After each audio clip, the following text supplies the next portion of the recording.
So I had students who, in their second and third years, they go out on placement, and I can't remember, I have a feeling that one of my students was on placement and may well have been on placement with a guy called Gerard Gudgeon, who was the chair of MESMAC at the time, and he subsequently became chair of Healthy Gay Manchester.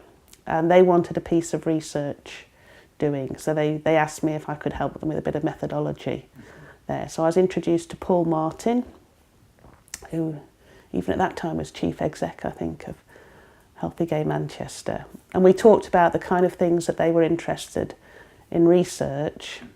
They'd done some qualitative research, which let's talk about sex, because what I was saying to them was actually it's really quite hard to get people to talk about sex and personal issues like that. And they said, well, no, we've already done that. We've been very, very successful, and men will talk to us about sex. But what we want to do is to scale it up so that we can generate a body of data that we can use as evidence to influence health authorities when they're making spending decisions about who should be paying for safe sex equipment and safe sex packs that HGM were distributing at the time and needed funding to continue their research, their activism in that way.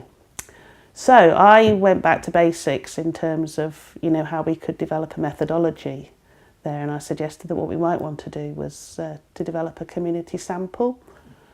So we'd think about the population of men who have sex with men as kind of being quite diverse, and we'd think about the ways in which they were diverse. So we knew that the gay community, even by that time, was quite diverse. You'd have men who were into opera, you'd have men who were into pubs and clubs, who'd never go to opera, you'd have kind of community activists, you know, there's a whole kind of array of different types of gay men. But we also knew there were men who would have sex with men who would never identify as being part of the gay community.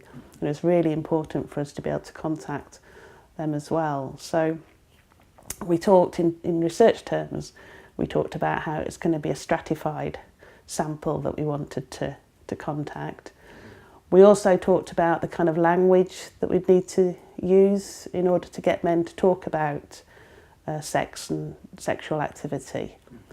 At the time, the language around HIV and AIDS was very medically driven, so it was very much around kind of, you know, routes of transmission and you know, high-risk groups and high-risk activities and all those kind of things.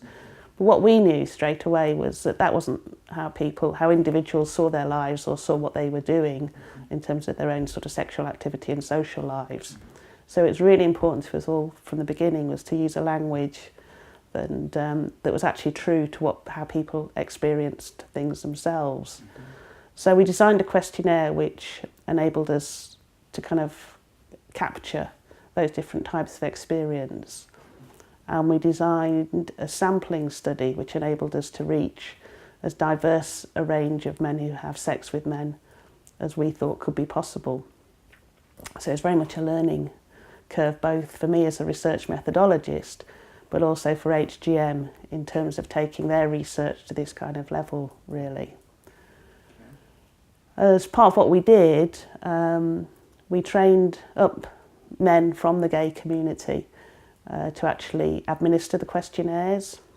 We also designed the questionnaires in a way that people could fill it in themselves, so we made sure that it was distributed not just across Greater Manchester but actually across the whole of the North West. It was distributed around venues where we hoped that men who have sex with men might see it or come across it.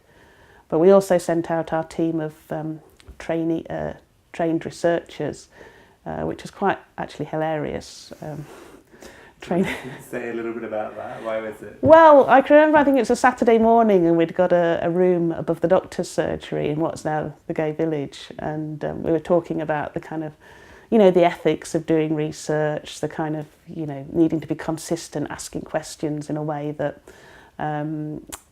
you know, we're going to give us good data, but at the same time we're actually going to, you know, be easy for men to actually talk about. And that one of our interviewers was actually a finalist in Mr. Gay UK, very nice looking chap, and he basically just exuded charm and charisma. And when he actually went out into pubs and clubs with his questionnaires, he had a queue of men waiting to answer his questions. And this was kind of very counterintuitive, because we thought we were asking very personal questions on a very difficult topic for people against the whole backdrop of HIV and AIDS. But actually we found it was very the opposite, that actually people wanted to talk about, men wanted to talk about what they were doing. And we realised that the kind of approach we were taking was actually getting research evidence. No one else would have got it that way if they hadn't kind of, gone back to the basics of how we might design a research study to actually address the kind of issues that we wanted to address.